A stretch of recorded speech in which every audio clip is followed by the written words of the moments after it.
US లో doctor గా స్థిరపడాలని అనుకుంటున్నారా? అయితే అతి తక్కువ ఖర్చుతో ఎగ్ ప్లస్ తో సాకారం చేసుకోండి.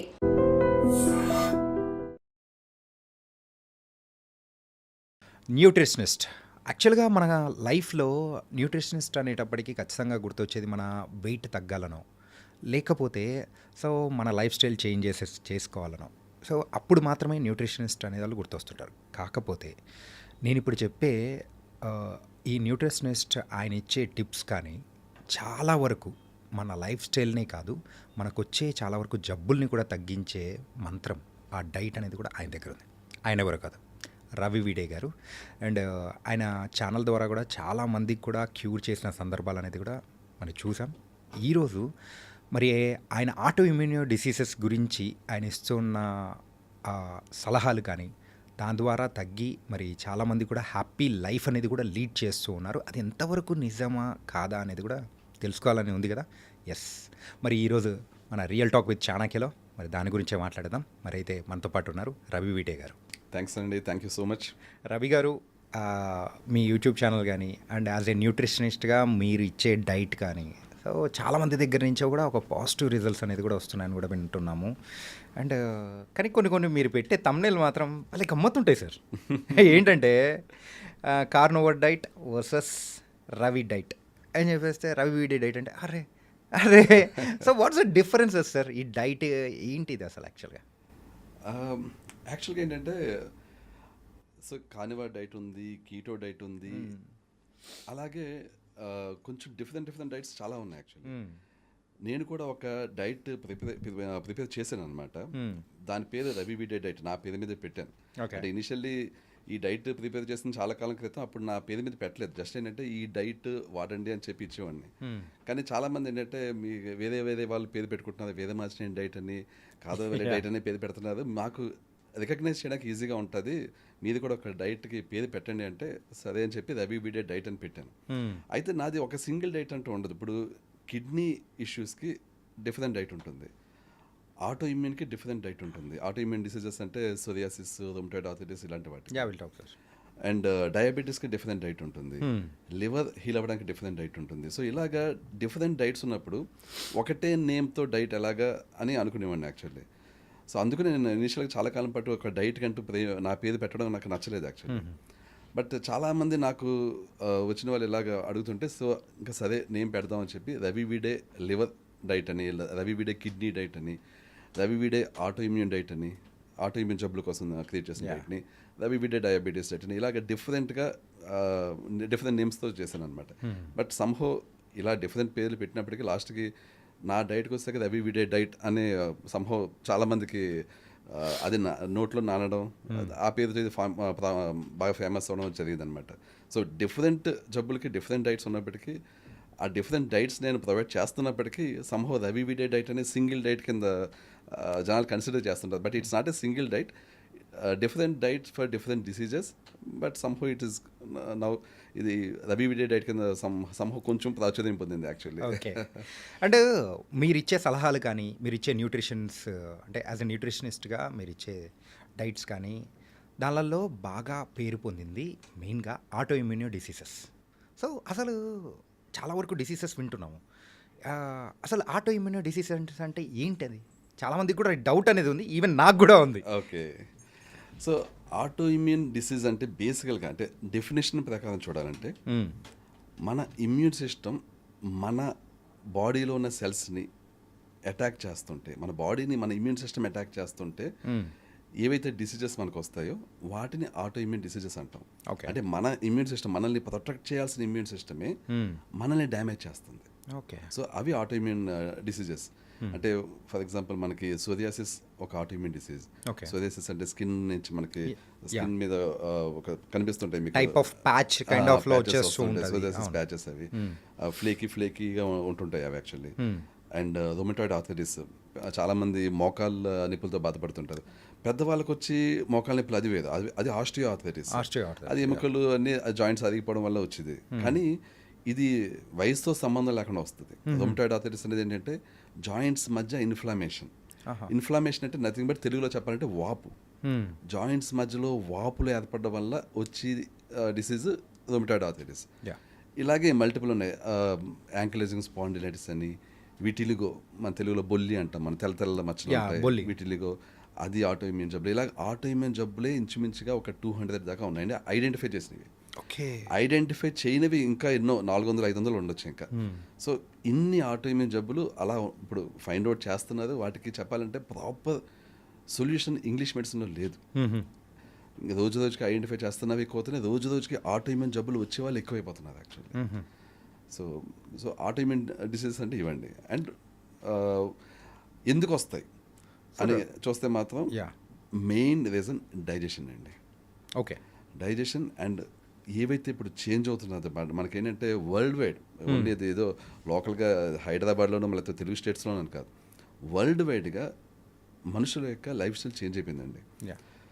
ఇంట్లో సొంతంగా వండుకొని తినడం కంటే బయటికి వెళ్ళి బయట హోటల్లో తినడం ఇది బాగా ఎక్కువైపోయింది. సో అదే రీజను డైజెషన్ ఇష్యూస్ రావడానికి, ఆటో ఇమ్యూన్ జబ్బులు పెరిగిపోవడానికి. ఓకే. సో మెయిన్ అదేనా రీజన్ సార్? మెయిన్ అదే రీజన్ అండి. ఇప్పుడు చెప్పాలంటే సింపుల్గా చెప్తాను చూడండి. యా. ఒక 20 years బ్యాక్ ఇన్ని ఆటో ఇమ్యూన్ జబ్బులు లేవు, ఇంతమంది ఆటో ఇమ్యూన్ బాధన పడేవాళ్ళు కాదు, చాలా తక్కువ. అక్కడక్కడ మనకి చూడండి, ఎవరో ఒకళ్ళు సోరియాసిస్ పేషెంట్ ఉండేవాళ్ళు, ఎవరో ఒకళ్ళు రొమటాయిడ్ ఆర్థరైటిస్ పేషెంట్ ఉండేవాళ్ళు. అసలు ఎవరికి కూడా ఇలాంటి జబ్బులు పేర్లు కూడా తెలియదు ఒకప్పుడు. ఇప్పుడు ఎవరిని చూసినా ఒక 10 మందిని చూస్తే అందులో ఒకళ్ళిద్దరికి ఆటో ఇమ్యూన్ జబ్బులు ఉంటున్నాయి. అది ఇంకా పెరిగిపోతుంది, రేషియో పెరిగిపోతుంది యాక్చువల్లీ. ఇదంతా మెయిన్ రీజన్ ఏంటంటే చెప్పాను కదా, ఈ ఫుడ్ మనకి బయటకు వెళ్ళి తినడం ఎప్పుడైతే అలవాటు పడ్డామో అక్కడి నుంచి జబ్బులు స్టార్ట్ అయినాయండి. ఓకే. మీకు కంప్లీట్ సినారియో చెప్తాను కావాలంటే. ఒక మనిషిని ఎగ్జాంపుల్ కింద తీసుకుని చెప్తాను. ఓకే, చెప్పండి సార్ ప్లీజ్. ఒక అతను ఒక 25 ఏళ్ళ వయసు ఉంది అనుకుందాం. ఒక రెస్టారెంట్కి వెళ్ళాడు.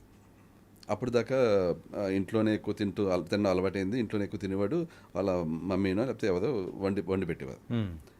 రెస్టారెంట్కి వెళ్ళాడు, అక్కడ ఏదో తిన్నాడు.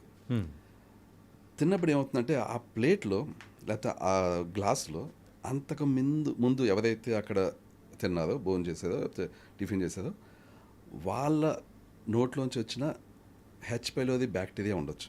ఓకే. హెచ్ పైలోది బ్యాక్టీరియా అనేది చాలా చాలా చాలా ఒక పాండమిక్ లాంటిదండి. ఇది ఎవరికి తెలియదు యాక్చువల్లీ. అది చాలా ఒక ఆల్మోస్ట్ వరల్డ్లో 70-80% మనుషుల్లో ఉంది అది. My God. ఇది ఒకప్పుడు లేదు ఇలాగ. ఒకప్పుడు మహా అయితే 5% 10% పాపులేషన్లో ఉంది, వరల్డ్ పాపులేషన్లో.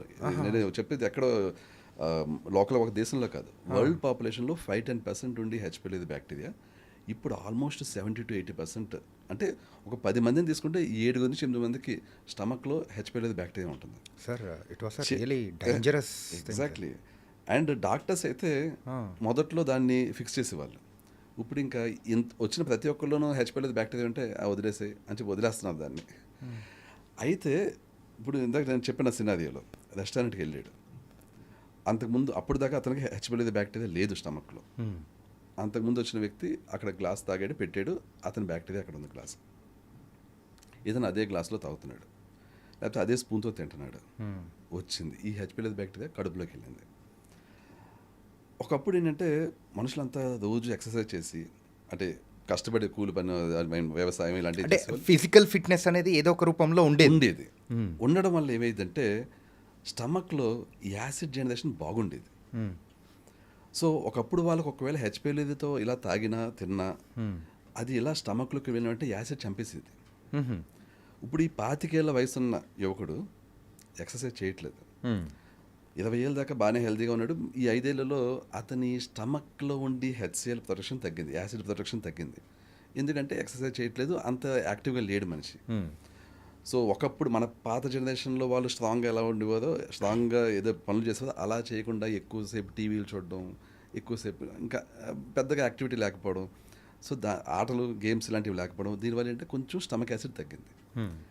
ఇప్పుడు ఈ వ్యక్తి రెస్టారెంట్కి వెళ్ళి ఏదైతే తిన్నాడో హెచ్ పైలోది బ్యాక్టీరియా నోట్లోంచి వెళ్ళిందో స్టమక్లోకి, సఫిషియంట్ అమౌంట్ ఆఫ్ యాసిడ్ లేకపోవడం వల్ల ఆ బ్యాక్టీరియా చావలేదు. అది వెళ్ళి ఏం చేస్తుంది, స్టమక్ లోపల అది స్క్రూ టైప్లో ఉంటుంది, ఏదో స్క్రూ బిగించినట్టు ఇలా స్క్రూ బిగిస్తాం మన చెక్కల్లో అలా ఉండి దాని షేపే అలా ఉంటుంది. అదేం చేస్తుంది, స్టమక్ లోపలికి స్క్రూ బిగించేసుకుంటుంది. అది రాదు, ఇంకా అక్కడ ఉండిపోతుంది అలాగా. సో ఏమవుతుంది, అది అక్కడ ఉండి ఆ పార్ట్ ఆఫ్ స్టమక్ నుంచి ఇంక యాసిడ్ జనరేట్ అవుతుంది. అది వచ్చి ఎక్కడ స్క్రూ బిగించుకుందో అక్కడి నుంచి యాసిడ్ జనరేట్ అవుతుంది ఇంకా. సో ఏంటి ఆల్రెడీ కొంత యాసిడ్ జనరేషన్ తగ్గింది. ఈ బ్యాక్టీరియా ఒక బ్యాక్టీరియాకి సంబంధించిన ఒక కణం వెళ్ళింది అక్కడికి, అది అక్కడ యాసిడ్ జనరేషన్ ఆపింది. ఇది 5% 10% స్టమక్లో ఆక్యుపై చేసింది అనుకోండి, పెద్దగా ఇష్యూస్ అవ్వవు. ఓకే. కానీ అది అలాగ పెరుగుతూ అది మళ్ళీ లోపలికి వెళ్ళి పిల్లల్ని పెడుతుంది అది. ఓస్లీ అంటే ఒక్కటి వెళ్ళిందంటే చాలు. చాలు. సో ఇంకా దాని ఫ్యామిలీని కాదు, పూర్ జనరేషన్స్ మొత్తం వచ్చేస్తుంది. సో దాంతో ఏమవుతుందంటే అది పిల్లల్ని పెడుతుంటుంది. సో 5% కాస్త 10%, 15% అలాగా అమౌంట్ ఆఫ్ స్టమక్ని అది ఆక్యుపై చేస్తుంటుంది. అది ఎప్పుడైతే 30-40% ఆక్యుపై చేస్తుందో మన స్టమక్ యాసిడ్ బాగా తగ్గిపోతుంది. స్టమక్ యాసిడ్ తగ్గిపోయినప్పటి నుంచి తేనుపులు స్టార్ట్ అవ్వడం, గ్యాస్, డైజెషన్ సరిగ్గా అవ్వకపోవడం, ఫుడ్ ఏదైతే అసలు బేసికల్గా మన స్టమక్లో ఫుడ్ పేస్ట్ అవుతుంది. మనకి ఏదో టూత్ పేస్ట్ ఎలాగ మన పేస్ట్గా అయిపోతుందో అలాగే మనం ఏం తిన్నా స్టమక్లో జరిగేది ఏంటంటే పేస్ట్ అవ్వడం. ఓకే. అంటే ఇన్ఫ్యాక్ట్ మనం చెప్పుకోవాలంటే మన లాంగ్వేజ్లో అరిగించుకోవడం కాదు, అరిగించుకోవడం జరిగేది ఇంటెస్టైన్స్లో, ప్రేగుల్లో. ఓకే. ఇక్కడ జరిగేది పేస్ట్ అవ్వడం. ఓకే. ఇది పేస్ట్ కరెక్ట్గా అయితేనే ఇంటెస్టైన్స్లో బాగా అదుగుతుంది. యాక్చువల్లీ అదగడం అంటే నా అది ఏంటంటే బేసికల్లీ చాలామందికి తెలీదు. అదగడం అంటే ఈ పేస్ట్ అయిన ఫుడ్లోంచి న్యూట్రియంట్స్ అన్ని బాడీ లాక్కోవడం, మొత్తం మనకు విటమిన్స్, మినరల్స్, ప్రోటీన్స్ అన్నీ కూడా లాక్కోవడం అనేది జరిగేది ఇంటెస్టైన్స్లో. స్టమక్లో జరిగేది మనం పొట్టలో అదగడం అని అంటాం, దాని కూడా అదగడంలో ఇది ఒక పార్ట్, పేస్ట్ అవడం ఒక పార్ట్. యాక్చువల్లీ అది కూడా అదగడం అనేది ఓవరాల్ ప్రాసెస్. అదగడం అంటే డైజెస్ట్ అవ్వడం, ఓవరాల్ ప్రాసెస్లో పేస్ట్ అవడం అనేది ఒక స్టెప్. ఆ పేస్ట్ అయిన దాంట్లోంచి న్యూట్రియన్స్ లాక్కోవడం అనేది సెకండ్ స్టెప్. సో అదగడం అనేది స్టమక్లోనే అవుతుంది, ఇంటెస్టైన్స్లోనే అవుతుంది, బట్ ఆ స్టెప్స్ డిఫరెంట్ అనమాట. పేస్ట్ అయిన దాంట్లోంచి న్యూట్రియన్స్ లాక్కోవడం ఇంటెస్టైన్స్లో అవుతుంది. బట్ ఇక్కడ ఈ అబ్బాయి విషయంలో ఏమైంది, ఇప్పుడు 25 ఏళ్ళ యువకుడు వెళ్ళి తిన్నాడు, ఆ వ్యక్తికి హెచ్పైలీ ఫస్ట్ ఆ రోజు వచ్చింది. అది మెల్లిమెల్లిగా ఏమైందంటే 1 సంవత్సరం అయ్యేసరికి 2 ఏళ్ళు అయ్యేసరికి అమౌంట్ ఆఫ్ హెచ్పైలీ బ్యాక్టీరియా పెరిగి అతని స్టమక్ యాసిడ్ బాగా తగ్గింది.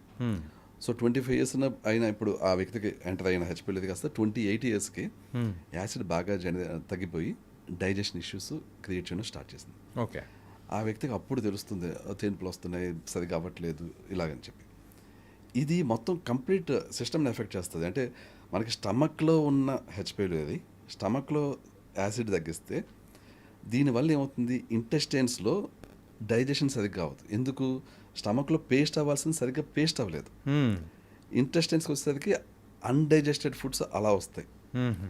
ఇప్పుడు పేస్ట్ అయితే అందులోంచి అన్ని లాక్కుంటుంది మన బాడీ.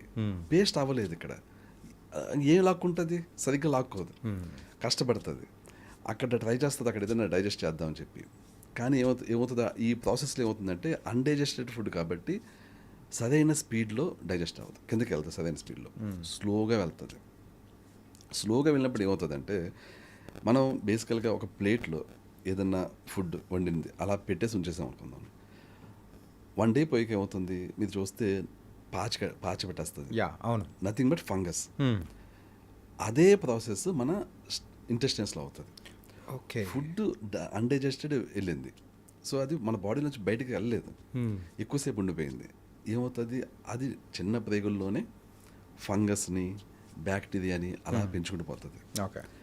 ఈ చిన్న ప్రేగుల్లో ఏదైతే ఫంగస్ ఫామ్ అవుతుందో ఆ ఫంగస్సే ఆటోఇమ్యూన్ జబ్బులకి రీజన్ అండి. సార్, మీరు ఇందాక ఒకటి చెప్పారు, ఆటోఇమ్యూన్ డిసీజెస్ అంటే యూజువల్గా దానికి సంబంధించిన డైట్స్ అనేది కూడా మేము ఇస్తూ ఉంటాము అని చెప్పేసి. సోరియాసిస్ మెయిన్గా మనము మీరు ఓన్లీ 500 వరకు చెప్పారు, అందులో కొన్ని తీసుకుందాం, అన్నీ లేకుండా. సో సోరియాసిస్ అండ్ అలాగే ఇంకొకటి బొల్లి. సో మెయిన్గా దీని గురించి మాట్లాడుకుందాం. ఓకే. సో అంటే ఏ స్టేజ్లో ఉన్నప్పుడు మెయిన్గా ఈ బొల్లికి మీరు ఆ డైట్ అనేది కూడా ఇస్తుంటారు, దాన్ని తగ్గించడం అనేది ఎలా పాసిబిలిటీ అవుతుంటుంది?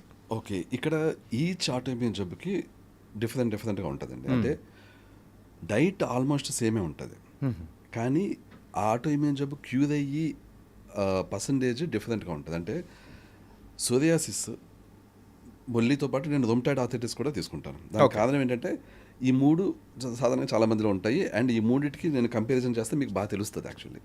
ఓకే. ఫస్ట్ రొమటాయిడ్ ఆర్థరైటిస్కి వద్దాం. రొమటాయిడ్ ఆర్థరైటిస్ ఏంటంటే ఎంత హెవీగా ఉన్నప్పటికీ వితిన్ 15 డేస్లో పెయిన్స్ తగ్గిపోతాయండి. మీరు ఇచ్చే డైట్తో. ఇక్కడ డైట్తో పాటు డైజెషన్ కూడా ఫిక్స్ చేయాలి. ఓకే. డైట్ ఒక్కటే ప్రామాణికం కాదు. Diet along with good digestion with in 15 days pains తగ్గిపోతాయి. అంటే లైక్ మీరు అన్నట్టు లైఫ్ స్టైల్ అనేది కూడా చేంజ్ చేస్తారు. అలాంటి లైఫ్ స్టైల్ అనే కాదు. ఇప్పుడు బేసిక్ చెప్తాను చూడండి. ఇప్పుడు డైట్ మనం తీసుకుంటున్నాం. ఈ డైట్లో ప్రోటీన్ ఉంటాయి, ఫ్యాట్స్ ఉంటాయి, కార్బోహైడ్రేట్స్ ఉంటాయి. వీటిని కరెక్ట్గా డైజెస్ట్ చేసేలాగా డైజెస్టివ్ ఎంజైమ్స్ కూడా ఇవ్వాలి మనం. ఇప్పుడు జస్ట్ డైట్ తీసుకున్నాం అనుకోండి, ఆ డైట్ తీసుకున్నా కూడా అది డైజెషన్ కాలేదనుకోండి, దానివల్ల మనకి ఏది బెనిఫిట్స్ ఉండవు. ఎందుకంటే అది బేసిక్ డైజెస్టే కావట్లేదు. అంతకుముందు ఉన్న ఇష్యూస్ అలాగే ఉంటాయి. కాబట్టి డైట్ డైజెస్ట్ అవ్వాలి. ఓకే. ఫర్ ఎగ్జాంపుల్ ఈ డైట్ ఏంటంటే మేము నాన్ వెజ్ ప్రోటీన్స్ని మెడిసిన్లో వాడతాం. ఎలా అంటే ఇప్పుడు చికెన్ కానీ మటన్ కానీ any non veg except eggs తీసుకున్నప్పుడు ఏమవుతాయంటే ఈ ప్రోటీన్ ఏదైతే వస్తుందో ఈ ప్రోటీన్ ఎమ్యూనో యాసిడ్స్ కింద స్ప్లిట్ అయ్యి డైజెషన్ బాగుంటాయి. ఓకే. ఎమ్యూనో యాసిడ్స్ కింద స్ప్లిట్ అయ్యి బాడీలోకి వెళ్ళాక మన మైండ్ దాన్ని ఈ బ్రెయిన్లో హైపోథాలమస్ ఒక పార్ట్ ఉంటుంది. అది మెయిన్ వీటిని ఐడెంటిఫై చేసి మా డైట్లో ఉన్న ప్రోటీన్స్ని, అన్ని డైట్లో చెప్పట్లేదు, మా డైట్లో ఉన్న ప్రోటీన్స్ని ఓకే నాకు చాలా స్వచ్ఛమైన ప్రోటీన్స్ వచ్చినాయి, స్వచ్ఛమైన ఎమ్యూనో యాసిడ్స్ వచ్చినాయి, నేను దీన్ని మెడిసిన్లా యూజ్ చేసుకుని బాడీని హీల్ చేయొచ్చు. ఎందుకంటే మన బాడీ హీల్ అయ్యేది ప్రోటీన్స్తోనే.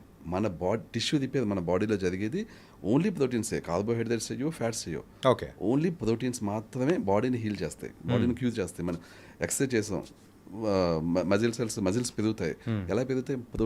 ప్రోటీన్స్ అనేది ఇస్తేనే మనకు ఆ మజిల్ అనేది కూడా గ్రోత్ అనేది వచ్చేస్తుంది. ఎగ్జాక్ట్లీ. అది మనం ఎక్సర్సైజ్ చేసినప్పుడు టిష్యూ డ్యామేజ్ని రిపేర్ చేసిన ప్రోటీన్ రిపేర్ చేస్తేనే అప్పుడు కండలు పెరుగుతాయి అనమాట. సేమ్ అలాగే ఏదన్నా ఇష్యూ ఉంటాయి, స్కిన్ ఇష్యూ అవ్వచ్చు, జాయింట్స్ ఇష్యూ అవ్వచ్చు, ఎనీ ఇష్యూ, దాన్ని ఫిక్స్ చేయాలంటే ప్రోటీన్స్ కావాలి. ఆ ప్రోటీన్స్ మన డైట్లో పర్ఫెక్ట్గా వస్తాయి అన్నమాట. అండ్ మెడిసిన్లో పనిచేస్తాయి. అన్ని డైట్స్లో పనిచేస్తుంటే పని చెయ్యవు. దానికి రీజన్ ఏంటంటే మనం వాడి ఫుడ్స్లో మనం ఏదైతే మన డైట్లో వాడతామో అందులో ఈ ప్రోటీన్స్ని మెడిసిన్ లాగా, ఈ నాన్ వెజ్ ప్రోటీన్స్ని మెడిసిన్ లాగా పని చేయకుండా చేసి ఇంగ్రీడియంట్స్ ఉంటాయి. అందులో some of the main things ఏంటంటే ఎండుమిర్చి, పచ్చిమిర్చి, కారము, మిరియాలు, చింతపండు. ఇవి వాడేమో అంటే ఇంకా నాన్ వెజ్ ప్రోటీన్స్ మనకి మెడిసిన్లా పనిచేయడం కాదు కదా, పాయిజన్లా పనిచేస్తాయి, అంటే ఇంకా పెంచుతాయి ఇష్యూస్ని. ఓకే. సో అందుకనే నాన్ వెజ్ మంచిది కాదు, జబ్బులు పెరుగుతాయి అంటారు. అది నిజమే. నాన్ వెజ్ జబ్బుల్ని తగ్గిస్తుంది అన్నది నిజమే. మనం ఎలా వండుతున్నాం అనే దాన్ని బట్టి, ఏం యాడ్ చేస్తున్నాం అనే దాన్ని బట్టి. సో మా డైట్లో ఏంటంటే నాన్ వెజ్ని మెడిసిన్ లాగా పనిచేసేలాగా చేసి మాత్రమే ఉంటాయి. ఏవైతే నాన్ వెజ్ని నెగిటివ్గా పనిచేసేలాగా చేస్తాయో అవి ఉండవు అనమాట. సో ఇప్పుడు ఇందాక సినారికి వస్తాను. Rheumatoid arthritis, psoriasis, vitiligo. Rheumatoid arthritis అనేది సాధారణంగా ఏంటంటే ఒకసారి డైజెషన్ ఫిక్స్ అయ్యి ఈ ఏదైతే డైట్ తీసుకుంటున్నప్పుడు ప్రోటీన్స్ వస్తాయో ఇమీడియట్లీ హీల్ చేస్తాయి. ఓకే. ఎందుకంటే జాయింట్స్ మధ్య స్వెల్లింగ్, అది ఈ స్వెల్లింగ్ అనేది ఈ ప్రోటీన్స్ చాలా వెంటనే వెళ్ళి స్వెల్లింగ్ తగ్గించేస్తాయి. సో ఎక్కువ టైం పట్టదు. సో రొమటాయిడ్ ఆర్థరైటిస్ అనేది విత్ ఇన్ 15 days పెయిన్స్ తగ్గిపోతాయి. యా.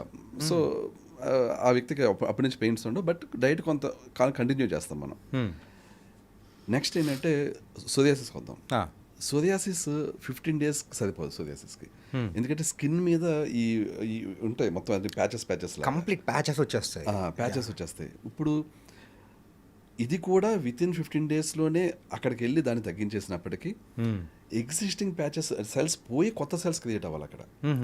ఇది టైం టేకింగ్. ఓకే. ఇది రొమటాయిడ్ ఆర్థరైటిస్ విషయం జస్ట్ ఇన్ఫ్లమేషన్ తగ్గించేయడం కాబట్టి అది టైం టేకింగ్ కాదు. యాక్చువల్గా ఆ రొమటాయిడ్ ఆర్థరైటిస్ అంటే అది ఇంటర్నల్గా ఉంటుంది కాబట్టి ఇంటర్నల్గానే క్యూర్ చేస్తుంది.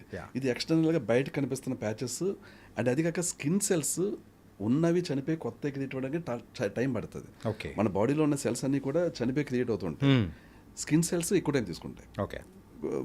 కొన్ని ఇంటెస్టైన్స్లో సెల్స్ చాలా ఫాస్ట్గా అయిపోతాయి అనమాట. సో అలాగా డిఫరెంట్ పార్ట్స్ ఆఫ్ మన బాడీలో, హ్యూమన్ బాడీలో డిఫరెంట్ థింగ్స్ డిఫరెంట్ టైమ్ లైన్స్లో రీజనరేట్ అవుతుంటాయి అనమాట. స్కిన్ సెల్స్ బాగా టైం ఎక్కువ తీసుకుంటాయి. ఓకే. అందుకని సోరియాసిస్ వెంటనే ఫిక్స్ అవ్వదు.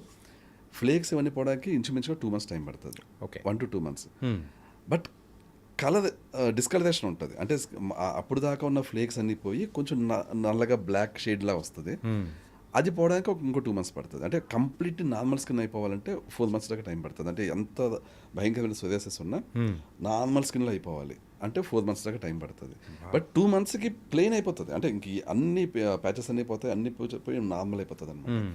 ఇది కొంతమందిలో 1 monthలోనే అయిపోతుంది, కొంతమందిలో 2 monthsలో అయిపోతుంది. సివియారిటీని బేస్ చేసుకున్నాం. Okay, it's depends on the person and severity అనమాట ఉంటుంది. ఈ మూడోది విటిలిగో, బొల్లి. విటిలిగో ఏంటంటే ఇప్పుడు చాలా హెవీ విటిలిగో ఉందనుకోండి, మొత్తం కొంతమందికి మొత్తం ఫుల్ బాడీ అంతా కూడా వైట్ అయిపోయి ఉంటుంది, చాలా కాలం క్రితం అయిపోయి ఉంటుంది. చాలా కాలం పాటు విటిలిగో ఉన్న వాళ్ళకి రివర్స్ చేయలేమండి. అదేంటంటే ఇంకా anything there is a limitation. కానీ somebody in the 20s or 30s అప్పుడే విటిలిగో స్టార్ట్ అయింది, ఒక 1 year అయింది. ప్యాచెస్ ఇప్పుడు ఇక్కడో ప్యాచ్, ఇక్కడో ప్యాచ్, లేకపోతే చెస్ట్ మీద ప్యాచ్, ఇలాగా అక్కడక్కడ ప్యాచెస్ ఉన్నాయి. సో వీళ్ళకి రివర్స్ అయ్యే ఛాన్స్ చాలా ఎక్కువ ఉంటుంది. ఓకే, ఎందుకంటే ఇప్పుడు ఆ సెల్స్ ఏవైతే ఉన్నాయో ఆ సెల్స్లో మనం కంప్లీట్ మళ్ళీ మెలనిన్ ప్రొడ్యూస్ అయ్యేలా చేసి వాటిని ఆ వీటిలో రివర్స్ అయ్యేలా చేయొచ్చు. బట్ చాలా సంవత్సరాల నుంచి ఉన్నప్పుడు ఆ సెల్స్ ఇంకా రెస్పాండ్ కావండి, ఇంకా ఎంత ఏం చేసినా కూడా రెస్పాండ్ కావు ఇంకా. ఓకే, సో విటిలిగోకి లిమిటేషన్స్ ఉంటాయి. సోరియాసిస్ 10 ఏళ్ళ నుంచి ఉంది, 15 ఏళ్ళ నుంచి ఉంది, completely reversible. Vitiligo it's different అండి, ఇట్స్ నాట్ కంప్లీట్లీ రివర్సిబుల్. కొన్ని కేసుల్లో స్టార్టింగ్ కేసెస్లో అయితే కంప్లీట్లీ రివర్సిబుల్ అండి అది. ఓకే సరే, మెయిన్గా బొల్లి గురించి వచ్చేటప్పటికి, సో ఒకవేళ మీరు ఇచ్చే డైట్ ద్వారా ఇప్పుడున్న అంటే సివియారిటీ అనేది కూడా కొంచెం చేయి దాటిపోయింది, ఆ స్టేజ్ దాటిపోయింది అని అనుకుందాం. సో వాళ్ళు అక్కడితోనే అది పెరగకుండా ఉండాలి అని అనుకునే దానికి కూడా మీ దగ్గర ఏదైనా డైట్ ఉందా? సేమ్ అండి, ఇప్పుడు ఇదే డైట్ అండ్ డైజెషన్ తోటి ఉన్నదాన్ని రివర్స్ చేయలేం, కానీ ఎక్కడి దాకా వెళ్ళిందో అక్కడితో ఆపేస్తాం ఇంకా. ఓకే, అది ఇంకా డ్యామ్ షూర్ అండి. ఇప్పుడు బేసికల్ నేను చెప్తున్నాను కదా, ఒక స్టేజ్ దాటాక అంటే అది కూడా ఏంటంటే ఒక 5 ఏళ్ళ నుంచి ఉంది, ఇంకా కష్టం రివర్స్ చేయడం, చాలా హెవీగా ఉంది అంటే అప్పుడు రివర్స్ చేయలేం. కానీ ఒక స్టేజ్ దాకా వెళ్ళక ఇంతకంటే ఎక్కువ సివియర్గా వెళ్ళకూడదు అనేది మాత్రం ఉంటే డౌట్ లేకుండా అక్కడ ఆగిపోతుంది. కొత్తగా ఇంకా రావు ఇంకా ప్యాచెస్ అనేది. ఓకే, సో మెయిన్గా చాలామంది కూడా దాని వల్ల కూడా సఫర్ అవుతున్న వాళ్ళు చాలామంది ఉన్నారు. సో మీరు చెప్తున్న డైట్కి తగ్గట్టు, సో అది కూడా సో రీసెంట్గా వచ్చిన వాళ్ళకు క్యూర్ అయిపోతుంది అంటే that was an a very good news and good thing also. ఎప్పుడైనా అంటే ఎవరి మీదైనా కానీ అది సక్సెస్ అయిందా? చాలా మంది మీద అండి. ఇప్పుడు ఆ సక్సెస్ స్టోరీస్ కూడా మా యూట్యూబ్ ఛానల్లో పెట్టాము యాక్చువల్లీ. ఓకే, అది చెప్పాను కదండి, సోరియాసిస్కి మీరు కొన్ని సక్సెస్ స్టోరీస్ చూస్తే ఆశ్చర్యపోతుంది అనమాట. ఏంటి ఇంత అంటే హెవీ సోరియాసిస్ ఉన్న వాళ్ళకి వితిన్ 1.5 monthలో కంప్లీట్లీ నార్మల్ అయిపోయిన కేసులు ఉన్నాయన్నమాట. ఓకే, విటిలిగో విషయంలో చెప్పాను కదా, చిన్న చిన్న ప్యాచెస్ కంప్లీట్లీ నార్మల్ అయిపోయిన కేసులు చాలా ఉన్నాయి. అంటే కొంతమందికి నుదుటి మీద ఉండి చాలా బాధపడుతూ ఇంత ప్యాచ్ ఉండి అది కంప్లీట్లీ నార్మల్ అయిపోయిన కేసులు, ఇలాగ చెంపల మీద ఉండి అవి నార్మల్ అయిపోయిన కేసులు చాలా ఉన్నాయండి. ఓకే, అలాగే విటిలిగో విషయంలో కొన్ని అన్సక్సెస్ఫుల్ స్టోరీస్ కూడా ఉన్నాయి. మాకేంటంటే అంతా కూడా మేము ఈ ఎక్స్పీరియన్స్లో తెలుసుకున్నాం యాక్చువల్లీ. ఓకే, ఈ స్టేజ్ దాటితే ఇంకా మేము దాన్ని ఇంకా క్యూర్ చేయలేమని చెప్పేసి. అలాగా చాలా హెవీ విటిలిగో ఉండి వాళ్ళని క్యూర్ చేయలేకపోయిన కేసులు కూడా ఉన్నాయి. కానీ mainly initial days of vitiligo అనుకోండి కంప్లీట్లీ రివర్సిబుల్. ఓకే, చేయి దాటిపోయినంత వరకు కంప్లీట్లీ రివర్సిబుల్. సోరియాసిస్ అసలు చేయి దాటిపోవడం అనే సమస్య ఉండదు సోరియాసిస్ విషయంలో. At any stage we can recover and we can completely reverse చేయొచ్చు. ఓకే, అండ్ ఈ ఆటో ఇమ్యూనో డిసీజెస్ గురించి సో ఈ సైడ్ వెరీ వండర్ఫుల్ సార్, అంటే పాజిటివ్ రిజల్ట్స్ వచ్చాయి. సో మీ ఛానల్ అనేది నేను చూసిన తర్వాత కూడా సో నమ్మకం వచ్చింది, అరే బాగుంది కదా అనిపించింది. ఇంకోటి ఏంటంటే సో గట్ హెల్త్ గురించి మీరు ఇందాక చెప్పారు, మెయిన్గా ఏదైనా కానీ ఆటో ఇమ్యూనిటీ డిసీజెస్ రావడానికి గల కారణం ఆ గట్ హెల్త్ అని చెప్పేసి. మెయిన్గా మలబద్ధకం అని మనం అంటూ ఉంటాం, కాన్స్టిపేషన్. రీసెంట్ టైమ్స్లో దీని గురించి ప్రాబ్లం అనేది చాలామంది దగ్గర ఎక్కువగా వింటున్నాం. సో ఎక్కువగా చాలామంది కూడా డిఫరెంట్ థింగ్స్ అనేది కూడా ఆయుర్వేదిక్ యూజ్ చేస్తూ ఉంటారు. అండ్ కొంతమంది అయితే కాన్స్టిపేషన్కి సంబంధించిన టాబ్లెట్స్ అనేది యూజ్ చేయడం అనేది అది డైలీ హ్యాబిచువల్ అయిపోయింది, ఇట్లా చేస్తూ ఉన్నారు. ఇంకొంతమంది అయితే నార్మల్ వాళ్ళు అయితే హాట్ వాటర్ తీసుకొని దాని ప్రకారం అనేది వెళ్ళిపోతూ ఉంటారు. సో దీనికి సంబంధించి ఏదైనా ఉందా? చెప్తానండి. యాక్చువల్గా కాన్స్టిపేషన్ అనేది చాలామంది పెద్ద ప్రేగుల సమస్య అనుకుంటారు. సొల్యూషన్ కూడా పెద్ద ప్రేగులకే ఇస్తారు. యాక్చువల్గా ఫర్ ఎగ్జాంపుల్ ఇంగ్లీష్ మెడిసిన్లో మనం తీసుకునే మెడికేషన్ ఏం చేస్తుంది అంటే కాన్స్టిపేషన్ పోవడానికి బాడీలో ఉన్న వాటర్ని తీసుకెళ్ళి పెద్ద ప్రేగుల్లోకి పంపిస్తుంది. అప్పుడు ఏమవుతుంది, స్టూల్స్ ఈజీగా వస్తాయి. సో కాన్స్టిపేషన్ పోతుంది. అది ఇంగ్లీష్ మెడిసిన్ యొక్క సొల్యూషన్. ఆయుర్వేదిక్లో కూడా సేమ్ ఆల్మోస్ట్ అలాంటిదే సొల్యూషన్. అది కూడా ఏంటంటే ఇలాగే వాటర్ వెళ్ళి ఇలా చేసి చేస్తుంది. బేసిక్గా ఈ విషయంలో ఆయుర్వేదకి ఇంగ్లీష్ మెడిసిన్కి పెద్ద అలోపతికి పెద్ద తేడా లేదు యాక్చువల్లీ. కొంతమంది ఈ న్యాచురోపతిలో ప్రాక్టీస్ చేసేది ఏంటంటే వాటర్ తాగి ఆ విధంగా కాన్స్టిపేషన్ తగ్గించుకోవడం. అది కూడా సేమ్ ఇదే ఫార్ములా సేమే, పెద్ద ప్రేగులకు వాటర్ పంపించడం. బట్ ఈ విషయంలో అల్లోపతి ఆయుర్వేద పర్వాలేదు, కానీ న్యాచురోపతిలో ఏదైతే హెవీగా వాటర్ తాగుతుందో అది చాలా చాలా డేంజర్ అండి. అంటే ఎర్లీ మార్నింగ్ హాట్ వాటర్ తాగడం అనేది హాట్ వాటర్ తాగడం డేంజర్ కాదు. ఇప్పుడు ఎంత అమౌంట్ తాగుతున్నాం అనేది డేంజర్. ఓకే, ఒక గ్లాస్ హాట్ వాటర్ తాగేదా, దట్స్ నాట్ అన్ ఇష్యూ. ఒక గ్లాస్ నార్మల్ వాటర్ తాగేదా, అది కూడా నాట్ అన్ ఇష్యూ. కానీ కొంతమంది లీటర్న్నర 2 లీటర్లు అలా తాగుతుంటారు. Yeah, that's very very very dangerous అండి. దానికి రీజన్ ఏంటంటే ఒకే ఒక్కసారి ఇలా ఒక 1 ఇయర్ తాగేదండి. 1 ఇయర్ తాగేది వాళ్ళ కాన్స్టిపేషన్ ఫిక్స్ అయింది, అంతా బాగానే ఉంది. కానీ ఒకే ఒక్క బ్యాడ్ డే వస్తుందండి. ఆ డే వాళ్ళ బాడీలో ఒక పార్ట్ పర్మనెంట్గా డ్యామేజ్ అవుతుంది. ఏం సార్? నిజం. నేను అనేక కేసులు చూసిన కాబట్టి చెప్తున్నాను. అదేంటంటే పెద్ద ప్రేగులకి చిన్న ప్రేగులకి మధ్య కనెక్టింగ్ ఒక మూతలాగా ఉంటుంది అనమాట. దాన్ని ఇలియోసికల్ వాల్వ్ అంటాం మనం. ఒక వాల్వ్ అది. ఆ వాల్వ్ ఏంటంటే ఎప్పుడు చిన్న ప్రేగుల్లోంచి మ్యాటర్ పెద్ద ప్రేగులకు రావాలి అనేది డిసైడ్ చేసి ఆ టైంలో ఓపెన్ చేస్తుంది. ఇప్పుడు డైజెస్ట్ కాని ఫుడ్ ఉందనుకోండి చిన్న ప్రేగుల్లో, ఇది ఓపెన్ అవ్వదు, ఇంకా డైజెస్ట్ అవ్వాలని వెయిట్ చేస్తుంది. డైజెస్ట్ అయ్యాక ఇది ఓపెన్ అవుతుంది, ఇది మ్యాటర్ అంతా ఇందులోకి వస్తుంది పెద్ద ప్రేగుల్లోకి. ఇది చాలా ఇంపార్టెంట్ అనమాట ఈ వాల్వ్, ఇలియోసికల్ వాల్వ్ అనేది. ఇప్పుడు మనం బలవంతంగా లీటర్ తాగుతున్నాం అనుకోండి, అదంతా ఏం చేస్తుంది, పుష్ చేయడానికి ట్రై చేస్తుంది. ఫోర్సబుల్గా పుష్ చేయడానికి ట్రై చేస్తుంది. సో ఫాసిబుల్గా ఫుడ్ వెళ్తూ ఉంటుంది, నీళ్ళు వెళ్తూ ఉంటాయి, కాన్స్టిపేషన్ తగ్గుతుంటుంది, ఈ సొల్యూషన్ వర్క్ అవుతుంటుంది. కానీ ఈ డేంజర్ ఎప్పటికీ ఉంటుంది. ఇది ప్రాక్టీస్ చేస్తాం, ఈ డేంజర్ ఎప్పటికీ ఉంటుంది. ఆ వాల్వ్ ఒకే ఒక్క రోజు పాడైంది అనుకుందాం, నెక్స్ట్ టైం మనకి డైజెషన్ అంతా అయ్యాకనే ఇందులోకి రావాలి అని డిసైడ్ చేసే వాల్వ్ ఉండదు, ఇంకా వచ్చేస్తుంటుంది. ఓకే, లేకపోతే పట్టేసుకుంటుంది అది. అంటే డైజెషన్ అయిపోయింది, వదులు అంటే వదలదు, అలా పట్టేసుకుంటుంది. వాళ్ళకి నెక్స్ట్ డే నీళ్ళు తాగుతుంది, కానీ అప్పుడు కానీ పుష్ చేసి లోపలికి వెళ్తా. అదన్నా జరుగుతుంది, ఇదన్నా జరుగుతుంది. అది జరిగినా ఇది జరిగినా ఐదర్ కాన్స్టిపేషన్ అన్నా ఉంటుంది, లేకపోతే డయేరియా అంటే విరేచనాలు అయిపోతుంటాయి. అలా మీకు పట్టేసుకుంటే కాన్స్టిపేషన్, లేదు అది వదిలేసింది టోటల్గా అంటే ఇంక విరేచనాలు.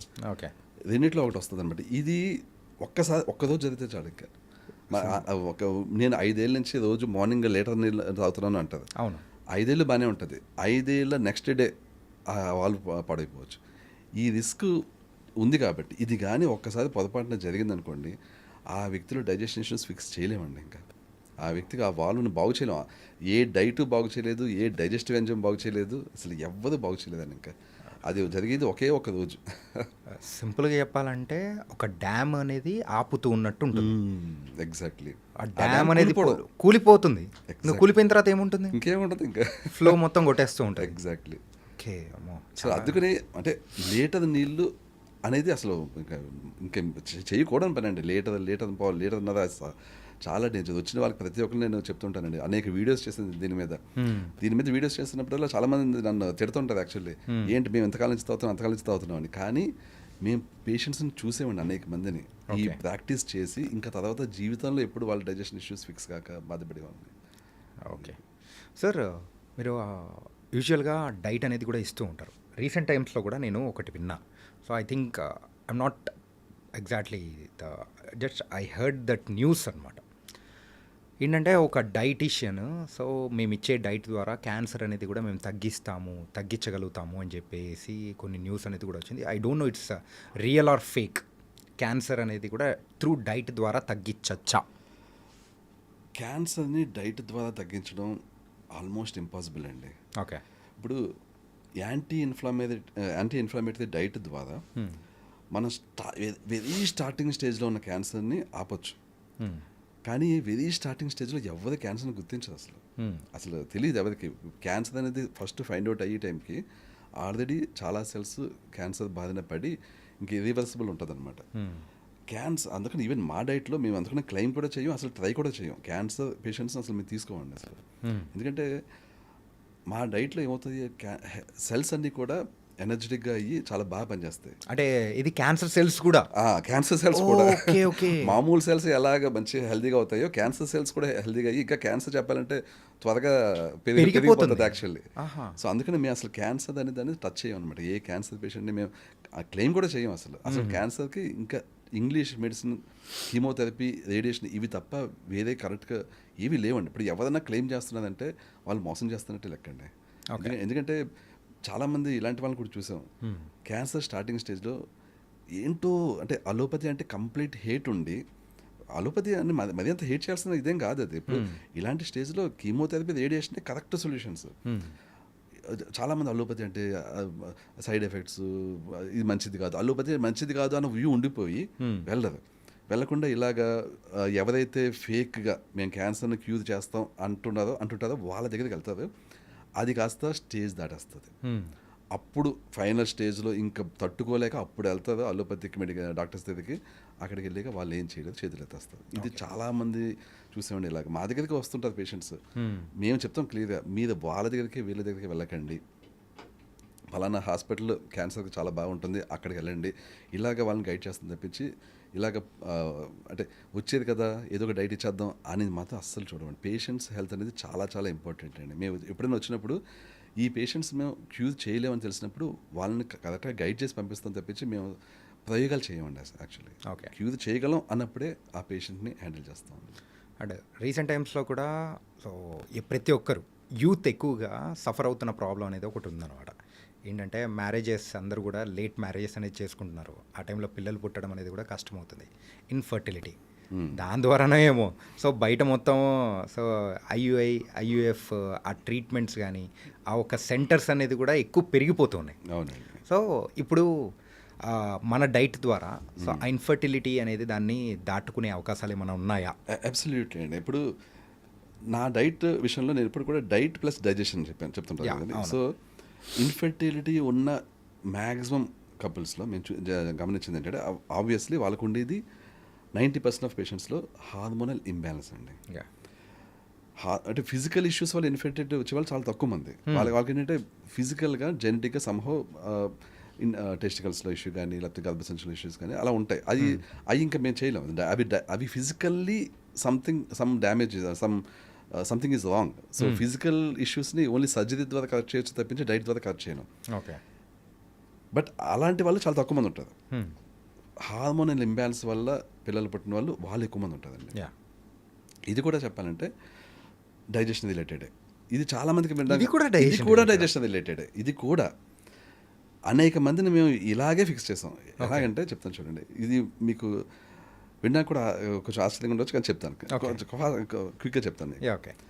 ఇందాక నేను ఏ విధంగా ఫంగస్ అనేది మన స్మాల్ ఇంటెస్టైన్స్లో ఫంగస్ ఫామ్ అయ్యి ఎక్కువసేపు ఫుడ్ ఉండిపోవడం ఫంగస్ ఫామ్ అయ్యి ఈ ఆటోఇమ్యూన్ జబ్బులు వస్తాయని చెప్పాను. ఫంగస్లో ఒక వెరైటీని ఈస్ట్ అంటాం. అది ఫంగసే కానీ అది ప్రవర్తించే విధానం బట్టి ఈస్ట్ ఫంగస్ అని డివైడ్ చేస్తాం. ఈ ఈస్ట్ అనేది ఆటోఇమ్యూన్ జబ్బులు ఇవ్వదు, but different set of issues ఇస్తుంది. అంటే ఏంటంటే ఈస్ట్ ఇచ్చే జబ్బులు ఏంటంటే anxiety, depression, suicidal thoughts, erectile dysfunction, premature ejaculation, fertility issues, low sperm count, varicose veins, varicocele, lipoma కొవ్వుగడ్డలు ఉంటాయి అవి, ఒక రకమైన స్కిన్ డిసీజ్ సెబరిక్ డెర్మటైటిస్ అంటాం, అదొక స్కిన్ డిసీజ్, హెవీ డాండ్రఫ్, ఇవన్నీ ఇస్తుంది. ఇదేంటి ఇచ్చేది ఈస్ట్. ఫంగస్ ఆటోఇమ్యూన్ జబ్బులు, ఈస్ట్ ఇప్పుడు నేను చెప్పిన లిస్ట్ ఆఫ్ జబ్బులు. సో ఆ ఈస్ట్ వల్లే ఫెర్టిలిటీ ఇష్యూస్, ఓకే, ఆ ఈస్ట్ వల్లే హార్మోన్ ఇంబ్యాలెన్స్, ఆ ఈస్ట్ వల్లే ఫెర్టిలిటీ ఇష్యూస్. మనం ఆ ఈస్ట్ని బాడీ నుంచి బయటకు పంపిస్తే వాళ్ళకి మళ్ళీ స్పెర్మ్ కౌంట్ ఇంప్రూవ్ అవుతుంది, మళ్ళీ వాళ్ళకి పిల్లలు పడుతుంది. ఇవి ఏంటంటే తెలియదు, మీకు చాలామందికి తెలియదు, ఎక్కడ వైట్ పేపర్స్ ఉండవు, ఈ రూట్ కాజ్ తెలియదు. ఫెర్టిలిటీ ఇష్యూస్ వస్తే చాలామంది ఏం చేస్తారంటే హార్మోన్స్ ఇంబ్యాలెన్స్ ఉంది కాబట్టి హార్మోన్స్ ఇవ్వడం, లేకపోతే ఐవీఎఫ్ చేయడం, ఇవన్నీ చేస్తారు తప్పించి రూట్ కాజ్ ఏంటి తెలియదు. అనేక మందికి మేము రూట్ కాజ్ అనే ఈస్ట్ని క్లియర్ చేసి వాళ్ళ డైజెషన్ ఇంప్రూవ్ చేస్తే వాళ్ళకి ఆటోమేటిక్గా పిల్లలు పుట్టడం, వితిన్ 4 months 5 monthsలో వాళ్ళు ప్రెగ్నెంట్ అవ్వడం, పిల్లలు పుట్టడం ఇంత జరిగిందండి. సో రూట్ కాజ్ ఇప్పుడు ఐవీఎఫ్కి వెళ్ళడం, వీటన్నిటికీ వెళ్ళడం, అంత అనేక సంవత్సరాలు బాధపడడం, రూట్ కాజ్ని అసలు ఎవరైతే అడ్రస్ చేయట్లేదు. రూట్ కాజ్ని మనం ఫిక్స్ చేస్తే సింపుల్ థింగ్ అండి. ఇప్పుడు నేను చెప్పిన దాన్ని బట్టి మీకు అర్థమవుతుంది. డైజెషన్, గట్, మన గట్లోనే అంతా ఉందండి. గట్ని మనం కరెక్ట్గా చూసుకుంటే, డైజెషన్ కరెక్ట్గా చూసుకుంటే 90% ఆఫ్ జబ్బులు భూమి మీద ఉన్న జబ్బులు 90% జబ్బులు గట్ వల్లే వస్తున్నాయండి. గట్ హెల్త్ బాగోపోతేనే వస్తున్నాయి. దాన్ని కరెక్ట్గా చూసుకుంటే ఫుల్ అసలు జబ్బులు అనేవి రావండి. ఓకే అది సార్. అంటే ఈ యాంగ్జైటీ, సూసైడల్ థాట్స్ అంటే అది బ్రెయిన్కి సంబంధించిన అంటే హార్మోనల్ థింగ్స్ అన్నమాట. మీకు ఆశ్చర్యంగా అనిపిస్తుంది కదా ఇప్పుడు. ఇది నేను ఇప్పటివరకు ఎక్కడా వినలేదు. This is an first time and also it was a shocking thing also. ఎలా చెప్పినా మీకు ఎలా అవుతుందంటే, ఈస్ట్ వల్ల వస్తుంది ఈ యాంగ్జైటీ, డిప్రెషన్ ఇవన్నీ. అవును. ఈస్ట్కి దీనికి కనెక్షన్ ఏంటంటే ఈస్ట్ మన స్మాల్ ఇంటెస్టైన్స్లో ఫామ్ అయినప్పుడు అది అక్కడే ఉండిపోదు. It moves to different parts of the body. అది స్కిన్ మీదకి వచ్చిందనుకోండి సెబరిక్ డెర్మటైటిస్ వస్తుంది, తలలోకి వచ్చిందనుకోండి డాండ్రఫ్ వస్తుంది. అలాగే అది లంగ్స్లో కూడా వెళ్తుంది. లంగ్స్లోకి వెళ్ళినప్పుడు ఏమవుతుందంటే మన బాడీకి జరగాల్సిన ఆక్సిజన్ సప్లై అంత పర్ఫెక్ట్గా జరగదు. మన బాడీలో నర్వ్స్ అనేవి కూడా పార్ట్, నరాలు అనేవి పార్ట్. నరాలకు కూడా ఎప్పుడు ఆక్సిజన్ సప్లై కావాలి. ఈ ఆక్సిజన్ సప్లై మన నర్వ్స్కి సరిగ్గా కాలేదనుకోండి మనకి నరాల వీక్నెస్ వస్తుంది, నరాలు వీక్ అవుతాయి. ఓకే. వీక్ అయినప్పుడు సిగ్నల్ సరిగ్గా పాస్ అవ్వకుండా మనకేంటంటే ఈ చూడండి, మనకి పీకి పీసేస్తే మనకి బ్రెయిన్ సరిగ్గా ఉంటుంది. మనకి పీకి పీసేసినప్పుడు హ్యాపీగా ఉన్నాం కదా. సో అదే అనమాట. మీకు నరాలకి ఇప్పుడు బ్రెయిన్కి గాలి అందట్లేదు, సరిగ్గా ఆక్సిజన్ అందట్లేదు. పీకి పీసుకోవడం అనేది ఎక్స్ట్రీమ్ అయినప్పటికీ అదే మైన్యూట్ లెవెల్లో జరుగుతుంది ఇక్కడ. ఓకే. ఈస్ట్ వల్ల మీకు పూర్తి స్థాయి ఆక్సిజన్ అందట్లేదు బ్రెయిన్కి పూర్తి స్థాయి ఆక్సిజన్ అందకపోయినప్పుడు బ్రెయిన్ హ్యాపీగా ఉండదు, సాడ్గానే ఉంటుంది, యాంగ్జైటీ ఉంటుంది, డిప్రెషన్ ఉంటుంది. సో ఈ నరాలకి, బ్రెయిన్లో ఉండే నరాలకి సరైన ఆక్సిజన్ సప్లై అందకపోవడం వల్లనే ఈ యాంగ్జైటీ, డిప్రెషన్, సూసైడల్ థాట్స్ ఇవన్నీ కూడా. ఓకే. ఎప్పుడైతే ఈ ఈస్ట్ని మేము క్లియర్ చేసామో, ఎప్పుడైతే వాళ్ళకి ఇదంతా లంగ్స్లోకి వెళ్ళిన ఈస్ట్ పోయిందో వాళ్ళు మొత్తం యాంగ్జైటీ రివర్స్ అయిపోయి చాలామంది పేషెంట్స్ అండి. సార్ ఇది తెలియక చాలామంది కూడా ఏంటంటే సైకియాట్రిస్ట్, సైకాలజిస్ట్ దగ్గరికి వెళ్ళిపోయి దే ఆర్ టేకింగ్ అనే therapies and all these things అనమాట. సో వాళ్ళ డైట్ ప్లాన్ అనేది కంప్లీట్ చేంజ్ చేసుకున్నారంటే they will come out of all these things. Exactly అండి. ఇప్పుడు SSRIs, ఇప్పుడు ఏవైతే సైకియాట్రిక్ డ్రగ్స్ వాడతారో యాంగ్జైటీకి అవి చాలా డేంజరస్ అండి. అవి ఏంటంటే బేసికల్ అవి చేసే పని ఒకటే, మైండ్ని కొంత నిద్రావస్థలోకి తీసుకెళ్తాయి. అంటే మనిషి మత్తులో ఉండడం వల్ల యాంగ్జైటీని ఫీల్ అవ్వడం, మత్తులో ఉండడం వల్ల డిప్రెషన్ ఫీల్ అవ్వడం తప్పించి ఆయన మత్తులో ఉండడం కరెక్ట్ కాదు. యాక్చువల్లీ మనిషి యాక్టివ్గా పనిచేయలేడు. అండ్ మనిషి థాట్ ప్రాసెస్ కరెక్ట్గా ఉండదు. మనిషి ఏంటంటే ఇప్పుడు ఎవరైనా మనిషి యాక్టివ్గా ఉంటే జీవితంలో ఏదైనా సాధించాలి, ఏదో చేయాలని యాక్టివ్గా ఉంటుంది యాక్చువల్లీ. ఇంకా మత్తులో ఉంటే ఇంకేం యాక్టివ్నెస్ ఉంటుంది, ఇంకా జీవితంలో ఏమి సాధించాలని ఇది ఉంటుంది, ఏమి ఇంకా టార్గెట్స్ ఉండవు, నేను ఇది సాధించాలి, ఏం ఉండవు. ఇంకా మనిషి అలా డల్గా ఉంటాడు. ఈ SSRIs, ఈ సైకాట్రిక్ డ్రగ్స్, ఇవన్నీ చాలా యాంటీ డిప్రెసెంట్స్, ఇవన్నీ కూడా ఏంటంటే అన్నీ ఒకటే చెందుతాయండి. అవి ఒకటి ఏంటంటే మనిషి యొక్క క్వాలిటీ ఆఫ్ లైఫ్ని దెబ్బతీస్తాయి. అండ్ ఈవెన్ ఫిజికల్ లైఫ్ కూడా, ఫిజికల్ ఇష్యూస్ కూడా ఇస్తుంటాయి లాంగ్ రన్లో. Please just tell me. So ఇప్పుడు చెప్పిన మీరు auto immunity diseases and yeast ద్వారా వచ్చే డిసీజెస్, ఈ రెండు దానికి సంబంధించి మీరు డైట్ అనేది ఇస్తారా? అవును, రెండింటికి ఒకటే డైట్. యాక్చువల్లీ రెండింటికి ఒకటే డైట్. అంటే ఒకటికి దానికి సంబంధించి మనం తీసుకున్నాము అంటే so will clear all the everything. బేసిక్గా ఏంటంటే ఈ డైట్ మీకు ఒక సీక్రెట్ చెప్తాను. యాక్చువల్ సీక్రెట్ అంటే ఇది అందరు వింటున్నారు. సీక్రెట్ అంటే మా డైట్ సీక్రెట్ ఇదే, ఓపెన్ సీక్రెట్ అనమాట. ఏంటంటే ఇప్పుడు మనిషి ఏదైనా దెబ్బ తగిలింది, ఇప్పుడు నేను వెళ్తూ పడిపోయాను, చేతికి ఇక్కడ వాపు వచ్చింది. వాపు కాసేపటి తగ్గిపోతుంది. ఎలా తగ్గుతుంది? ఇది వాపు వచ్చినప్పుడు మన లివర్ ఏం చేస్తుందంటే ప్రోటీన్స్ని అదే క్రియేట్ చేస్తుంది ఈ వాపు తగ్గడానికి. ఎందుకంటే ప్రోటీన్స్తో హీల్ చేస్తుంది. దాన్ని CRP అంటాం, రియాక్టివ్ ప్రోటీన్. దెబ్బ తగిలింది కాబట్టి రియాక్టివ్గా మన లివర్ ప్రోటీన్స్ క్రియేట్ చేస్తుంది. ఆ ప్రోటీన్స్ వెళ్ళి ఫిక్స్ చేస్తుంది. సో ఒక రోజు 2 రోజులు దెబ్బ తగిలితే క్రియేట్ చేస్తుంది, కానీ రోజు దెబ్బ తగిలించుకుంటే అది మన బాడీ వదిలేస్తుంది, క్రియేట్ చేయదు ఇంకా.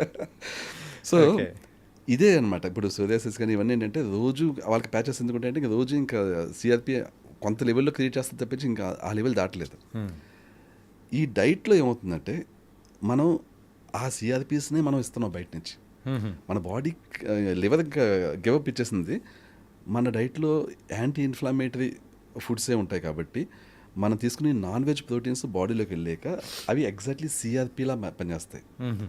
సో అప్పుడు ఏంటంటే మన ఎక్కడైనా ఏమైనా ఇష్యూస్ ఉన్నా వెంటనే వెళ్ళి అది ఫిక్స్ చేస్తుంది, అంటే ఎక్స్ట్రా ఫోర్స్ అనేది కూడా మనం ఇస్తున్నట్టు బయట నుంచి క్యూర్ చేయడానికి. సో ఏంటంటే అది సోరియాసిస్ అవనివ్వండి, రొమటాయిడ్ ఆర్థరైటిస్ అవనివ్వండి, అవన్నీ ఫిక్స్ అయ్యేది ఈ ప్రోటీన్స్ వల్లే. ఈ ప్రోటీన్స్ మనం బయట నుంచి ఇస్తున్నాం. సో సేమ్ డైట్ అటు సోరియాసిస్ని, రొమటాయిడ్ ఆర్థరైటిస్ని, అలాగే ఇప్పుడు బేసిక్గా మన బ్రెయిన్ డిసైడ్ చేస్తాను అనమాట. నాకు ఇంత మెడిసిన్ ఉంది, ఇప్పుడు ఎక్కడెక్కడ ఇష్యూస్ ఉన్నాయి అన్నీ ఫిక్స్ చేస్తాను. సోరియాసిస్ ఉంది వ్యక్తికి, రొమటాయిడ్ ఆర్థరైటిస్ రెండు ఉంటాయి కొంతమందికి. రొమటాయిడ్ ఆర్థరైటిస్ ఉంటుంది, సోరియాసిస్ ఉంటుంది, రెండు ఫిక్స్ చేస్తుంది. దాంతోపాటే ఆ వ్యక్తి హార్మోన్ ఇంబ్యాలెన్స్ ఉంది, అది ఫిక్స్ చేస్తుంది. ఇంకేదో ఏదో ఇష్యూ ఉంది, అది కూడా ఫిక్స్ చేస్తుంది. సో అది ఇది అని కాదు, సర్వరోగ నివారణ టైప్ అనమాట ఇది. ఎందుకంటే మనం బాడీలో ఏ ఇష్యూస్ ఉన్నా ఫిక్స్ చేసుకోవడానికి మెడిసిన్ ఇస్తున్నప్పుడు మన బ్రెయిన్ సూపర్, నాకు మెడిసిన్ వచ్చింది, లివర్ ఇవ్వట్లేదు కానీ నాకు బయట నుంచి వచ్చింది. సో ఎక్కడెక్కడ మొత్తం స్కాన్ చేసుకుంటుంది, అదొక బ్లడ్ రిపోర్ట్ లాగా అనమాట. ఎక్కడెక్కడ ఏం తేడా ఉన్నాయి అన్నీ చూసుకుంటుంది. చూసుకుని అన్నిటికీ అక్కడికి మనకి ఈచ్ పార్ట్కి ఇట్లా ఈచ్ ఇష్యూకి హీలింగ్కి different sets of amino acids కావాలి. ఆ ఇమ్యూనో యాసిడ్స్ అనేది ఫామ్ చేసుకుని అక్కడ పంపిస్తుంది, అది హీల్ అవుతుంది అక్కడ. So rheumatoid arthritis, psoriasis, vitiligo, lichen planus, any autoimmune disease వెనకాల లాజిక్ ఇది. అది మన బ్రెయిన్ ఇలాగ మనం మంచి డైట్ ఇచ్చినప్పుడు, సరిగ్గా డైజెషన్ అయినప్పుడు ఆటోమేటిక్గా అన్ని హీల్ అవుతాయండి. అందుకేనా సార్ ఏంటంటే ఇప్పుడున్న అందుకనే సార్ ఏంటంటే పాతకాలం వాళ్ళు కూడా ఇప్పుడు అంటూ ఉంటారు, ఇప్పుడున్న అమ్మాయిలలో అంత స్ట్రెంగ్త్ అనేది లేదు, తొందరగానే అంటే హార్మోనల్ ఇన్బ్యాలెన్సెస్ కానీ, సో థైరాయిడ్స్, ఇలా అన్ని ఇష్యూస్ వస్తున్నాయి. కానీ ఆ రోజుల్లో ఉన్న వాళ్ళకు అట్లాంటి ప్రాబ్లమ్స్ అనేది కూడా తెలియకుండా ఉన్న వాళ్ళు ఉన్నారు. అవును. సో ఇప్పుడున్న వాళ్ళు అంటే బయట ఫుడ్ అనేది కూడా వాళ్ళకి ఎంత అఫెక్ట్ అవుతుంది, ఆ డైట్ అనేది కూడా, ప్లాన్ అనేది కూడా, సో వాళ్ళ బాడీని కిల్ చేస్తుంది, వాళ్ళ సో కంప్లీట్ ఎవ్రీథింగ్ని కిల్ చేసేస్తుంది. ఎగ్జాక్ట్లీ అండి. ఇప్పుడు ఇన్ జనరల్ అండి, మన పాత జనరేషన్, దానికి ముందు జనరేషన్ వాళ్ళు ఏ లెవెల్ ఆఫ్ హెల్త్తో ఉండేవాళ్ళు అసలు మనం 50% కూడా లేవండి. అసలు మనం ఏంటంటే ఇంత వైద్యం ఉంది, ఇంత అందుబాటులో ఉంది, ఇంత మెడికల్ అడ్వాన్స్మెంట్స్ వచ్చినాయి, ఏ జబ్బు కన్నా వెళ్ళి మనం ఏవో టాబ్లెట్స్ అవి వేసుకుంటున్నాం, ఇవన్నీ చేస్తున్నాం. కానీ యాక్చువల్గా హెల్త్ పరంగా చెప్పాలంటే అప్పటి వాళ్ళతో పోలిస్తే మినిమం 50% కూడా లేవు. దానికి one of the main reasons మన లైఫ్ స్టైల్ చేంజ్ అయిపోవడం. ఇంట్లో ఒకప్పుడు రుబ్బుదలతో రుబ్బుకుని, పిండిలు వేసుకుని టేస్టీగా వండుకునేవారు. యాక్చువల్లీ ఇంట్లోనే ఆర్గానిక్ ఫుడ్స్, ఇంట్లోనే అసలు అప్పుడు మనకు వచ్చి ఫుడ్స్లో ఏవి కూడా కల్తీ ఉండేది కాదు, ఈ పెస్టిసైడ్స్ ఉండేవి కాదు. ఇప్పుడు అది లేదు, అసలు ఇంట్లో తినడమే సరిగ్గా లేదు.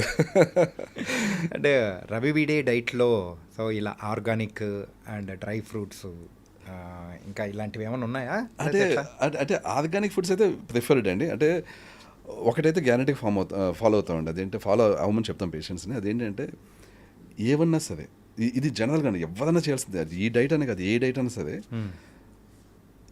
Except non veg, any foods మనం వండుకునే ముందు లైట్గా బాయిల్డ్ వాటర్లో వేసి తీసేయాలండి.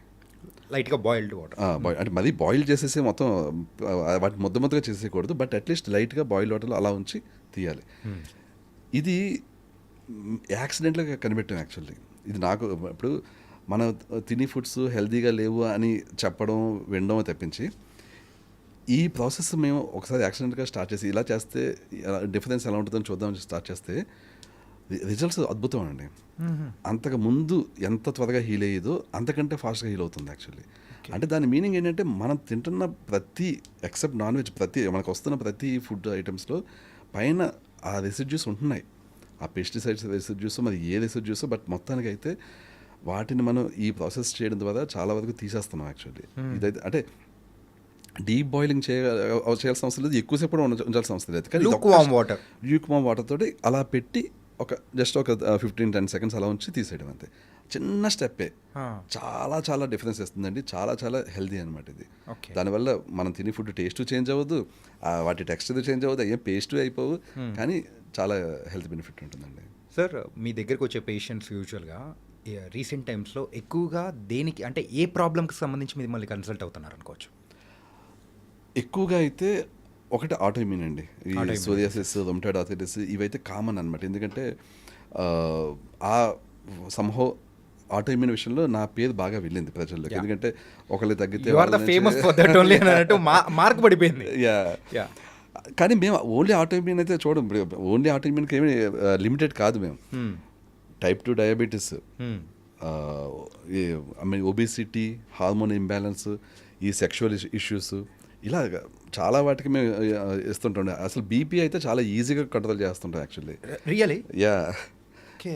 Just with diet and digestion fix, diet, అంతే. బీపీ కంప్లీట్, అసలు బీపీ మెడికేషన్ తీసుకోవాల్సిన అవసరం ఉంటుంది ఇంకా. సార్ టైప్ 2 డయాబెటీస్ని రివర్సిబుల్ అనేది చేయొచ్చు అంటారా? అంటే రివర్సబుల్ అనేది అంటే మనం రివర్స్ చేయొచ్చు అని చెప్పేసి నేను అలా చెప్పేసాను యాక్చువల్లీ. దీనికి ఎలా అంటే రివర్సబులే ఎంత ఎక్స్టెంట్. ఇప్పుడు ఒక వ్యక్తికి 15 ఏళ్ళ నుంచి ఉందనుకోండి, మనం 15 ఏళ్ళ నుంచి ఉన్న డయాబెటీస్ని కంప్లీట్ రివర్సబుల్ చేయలేము, కానీ కంప్లీట్లీ చాలా ఈజీగా మేనేజ్ చేయగలం. అంటే ఆ వ్యక్తికి డయాబెటీస్ సంబంధించిన ఏ విధమైన సిమ్టమ్స్ ఉండవు, దానికి సంబంధించిన ఫ్యూచర్లో ఏదో బాడీ పార్ట్స్ డ్యామేజ్ అయిపోవడం, ఆ రోజుతోటి ఇప్పుడు ఎప్పుడైతే టైప్ 2 డయాబెటీస్ పేషెంట్ వస్తుందో ఆ రోజుతోటి ఇంకా ఆ వ్యక్తికి డయాబెటీకి సంబంధించిన కాంప్లికేషన్స్ తగ్గిపోవడం. ఇంకా అంటే ఫ్యూచర్లో హెవీ మెడికేషన్ మీద డిపెండ్ అవ్వకలేదు. బట్ కంప్లీట్లీ మెడిసిన్ ఇండిపెండెంట్ అయితే కాదు. ఎందుకంటే డయాబెటీస్లో ఎలా ఉంటుందంటే, ఒకటి బాడీ సెల్స్ ఇన్సులిన్ రెసిస్టెంట్ అవ్వడం, సెకండ్ది ప్యాన్క్రియాస్ యొక్క పనితనం తగ్గిపోవడం. ఇప్పుడు బాడీ సెల్స్ ఇన్సులిన్ రెసిస్టెంట్ అయినా వాటిని మనం మ్యాక్సిమం సెన్సిటివిటీ తెస్తాం. At the same time insulin sensitivity పెంచే మెడికేషన్ ఆపించేస్తాం, మెట్ఫార్మిన్ ఇలాంటివి ఆపించేస్తాం. కానీ ప్యాన్క్రియాస్ పనితీరు పడిపోయింది కదా, దాన్ని మనం డైట్ ద్వారా పెంచలేము. ఓకే. ఎందుకంటే అదొక ఆర్గాన్ డ్యామేజ్ అయిపోయింది. డ్యామేజ్ అయిపోయిన ఆర్గాన్ని మనం ఎప్పుడు కూడా ఎనీ ఆర్గాన్ మన డ్యామేజ్ అయిపోయిన ఆర్గాన్ని రివర్స్గా దాన్ని బతికించేయలేం, దాన్ని కొత్తగా క్రియేట్ చేయలేం. సో ఎంత డ్యామేజ్ అయిందో దానికి సంబంధించిన మిగిలిన పార్ట్, అంటే అది ఇన్సులిన్ జనరేట్ చేయాలి. ఇన్సులిన్ తక్కువ జనరేట్ చేస్తుంది అనుకోండి, అది ఎక్కువ జనరేట్ చేసేలాగా ఇంగ్లీష్ మెడిసిన్ ఉంటుంది, అది వాడక తప్పదన్నమాట. గ్లిమిప్రైడ్ అని ఇలాంటి మెడిసిన్ ఉంటాయి. మెటఫార్మిన్ కాంబినేషన్లో కూడా ఉంటాయి. ఇప్పుడు మెటఫార్మిన్ కాంబినేషన్ ఎందుకు ఇస్తుందంటే, ఒకటేమో ఇన్సులిన్ సెన్సిటివిటీ పెంచుతుంది, ఇంకోటి ప్యాన్క్రియాస్ని ఎక్కువ ఇన్సులిన్ జనరేషన్ పెంచుతుంది. ఇన్సులిన్ సెన్సిటివిటీ పెంచి మెడికేషన్ ఆపించేస్తాం మేము, అది అవసరం పడదు. కానీ ఇన్సులిన్ జనరేషన్ చేసి మెడిసిన్ ఆపలేము, డోసేజ్ తగ్గించగలం కానీ అది ఆపలేము. ఎందుకంటే ఆర్గానిక్ సరిగ్గా పనిచేయట్లేదు, ఇంకా దేర్ ఇస్ నో ఆల్టర్నేటివ్ అనమాట. బట్ డోసేజ్ బాగా తగ్గుతుంది అండ్ ఇన్సులిన్ జనరేషన్ పెంచి మెడిసిన్స్ యొక్క సైడ్ ఎఫెక్ట్స్ ఆల్మోస్ట్ నిల్ అనమాట. బట్ ఇన్సులిన్ సెన్సిటివిటీ పెంచే టాబ్లెట్స్ యొక్క సైడ్ ఎఫెక్ట్స్ చాలా సీరియస్ సైడ్ ఎఫెక్ట్స్ ఉంటాయి, లాంగ్ టర్మ్లో వస్తాయి, వెంటనే రావు యాక్చువల్లీ. సో ఏవైతే డేంజరస్ మెడికేషన్ వాటిని ఆపిన్ చేస్తాం అండ్ డైట్ తోటి అసలు ఏ విధమైన ఫ్యూచర్ కాంప్లికేషన్స్ లేకుండా చేస్తాం అనమాట. సో టైప్ 2 డయాబెటీస్ని ఆ విధంగా చేస్తాం. అందుకని రివర్స్ అని అన్న నేను, ఇప్పుడు స్టార్టింగ్ స్టేజ్లో ఉన్న వాళ్ళకి కంప్లీట్లీ రివర్స్ అవుతుంది, ఎందుకంటే వాళ్ళకి పెయిన్ క్రియాస్ హెల్తీగా ఉంటుంది, మనం ఇన్సులిన్ సెన్సిటివ్ బ్యాక్ తీసుకొస్తాము. సో స్టార్టింగ్ స్టేజ్లో 1-2 yearsలో వచ్చిన వాళ్ళు ఉన్నారనుకోండి, ఇప్పుడే రికగ్నైజ్ అయింది, వాళ్ళకి రివర్సిబుల్. బట్ లాంగ్ టర్మ్ ఉన్న వాళ్ళకి మేనేజబుల్.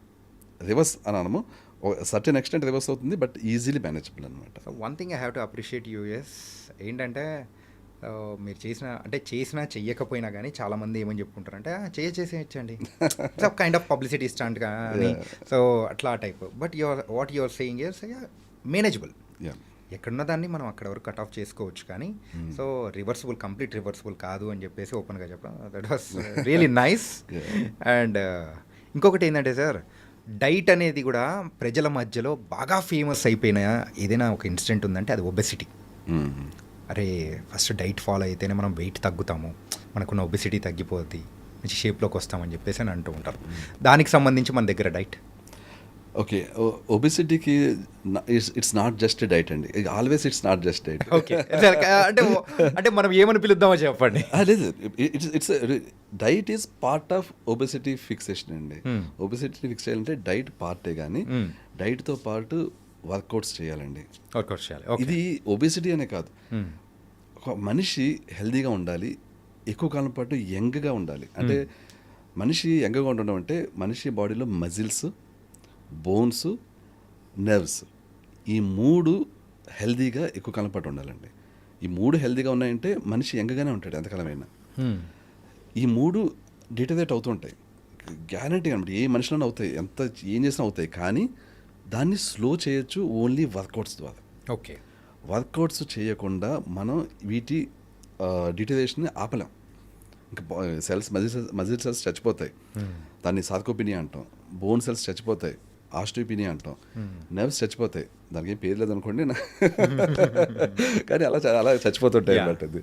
సో ఈ 3 ఏవైతే ఇలాగ డిటరేట్ అయిపోతున్నాయో వాటిని ఆపాలంటే వర్కౌట్స్ చేయాలండి. వర్కౌట్స్ అంటే చాలామంది సింపుల్గా యోగా లాంటి stretching workouts, just light workouts అనుకుంటారు. వర్కౌట్స్ అంటే అవి మాత్రమే కాదండి. ఇప్పుడు వర్కౌట్స్ అంటే అటు కార్డియోను చేయాలి, వెయిట్స్ని లిఫ్ట్ చేయాలి.